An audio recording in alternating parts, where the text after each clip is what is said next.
Pretty cool? Good, good. Guys, your next comic, I cannot know too much about them. I'm really excited to see what they've got to do. They've been recently seen at the Harrisburg Comedy Zone. Please put your hands together for Richard Browning. Oh, yeah, that's you. Come on. Swear to God, I'm not going to ask y'all how y'all are doing. Doesn't mean I don't care. I just already know. Like 20 fucking times already. First off, I'd like to say that this set is made possible by the fine people at Crown Royal. Because if Mom wouldn't have got that DUI on her way to the abortion clinic, I wouldn't be here tonight. Oh, so the abortion jokes aren't going to fly, huh? Want to hear a good abortion joke? Yes. An octopus walks into a bar. You can't finish a baby, you expect me to finish the joke? I don't know. I had a pretty vibrant childhood. I was raised by my father. And used to go to PWP, that's Parents Without Partners. Have y'all ever heard of that? Well, it's like, single parents have events and shit. They bring their little kids and mingle all that. And I'm not complaining because I know that my dad's not going to take me to a bowling alley or a skating rink unless he's going to get some pussy out of it. And it was fun, and all of us little kids got along pretty good, especially deep down. We all knew the only reason we were there was so our parents could fuck each other. But you know what? I was there with my dad, and it was a lot better that way, because I think if I was there with my mom, it would have changed the pecking order.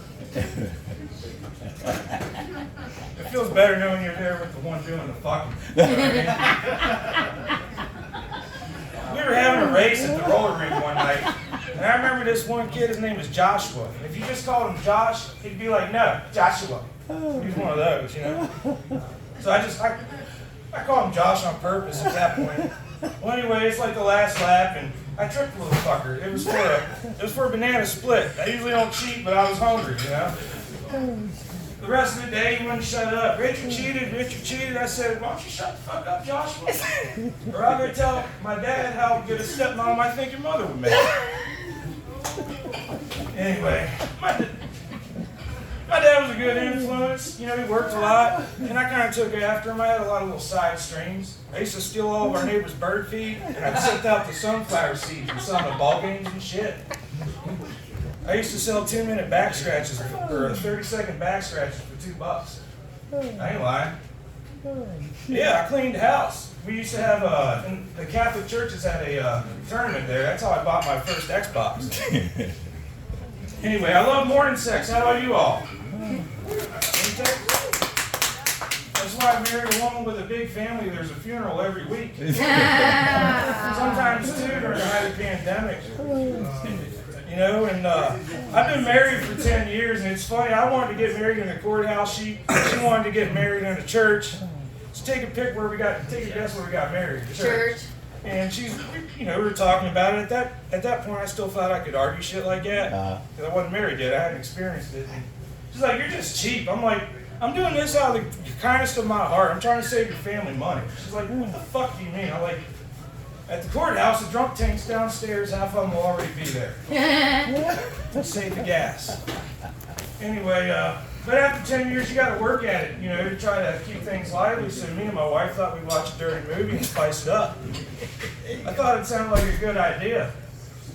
So the first thing she does is tosses me the remote and says, you're the pro. What the fuck's that supposed to mean? Do I look like I know how to get porn on a fucking Roku? And you know how hard it is to stay in the mood after you've downloaded 3 apps because the first 2 wouldn't work? It's bullshit. How much time I got left? I'm asking no one there. Anyway, I don't know, I saw a documentary the other night about the world's smartest dog. This little shit knows over 1,000 words. Sounds to me more like a documentary about a dog owner with the world's most free time. 1,000 fucking words, man. I love my dogs. I got 4 dogs. I fucking love them. They're awesome. People say, oh, dogs are members of your family. Not quite. They're kind of like family, but they're not.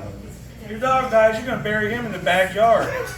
See what happens if you try to bury Uncle Larry in the backyard. It ain't going to work. And even if you do skip past the legality, you're going to, if you have a shred of decency, you're going to try to get Uncle Larry at least 6 feet deep. You're burying that dog. He's probably going about as deep as that first big tree root you did.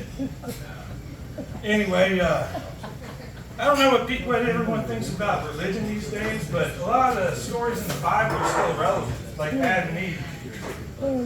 It's the first and last time a man asked a woman what to eat and she had an answer.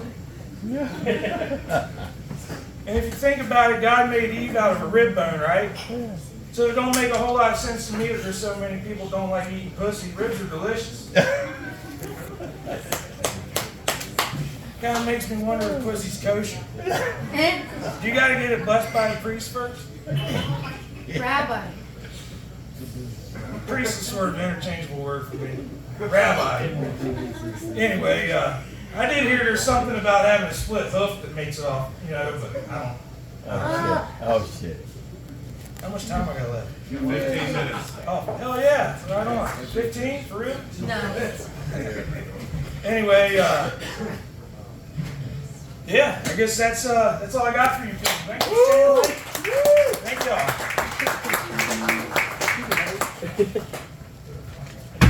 Guys, Richard Browning, everybody! Again, that's it. Guys, Thanks, man. only got a few more names on the list, but I'm not familiar with most of the names here, so I hope somebody on this list is here. I'm sorry for not coordinating with you this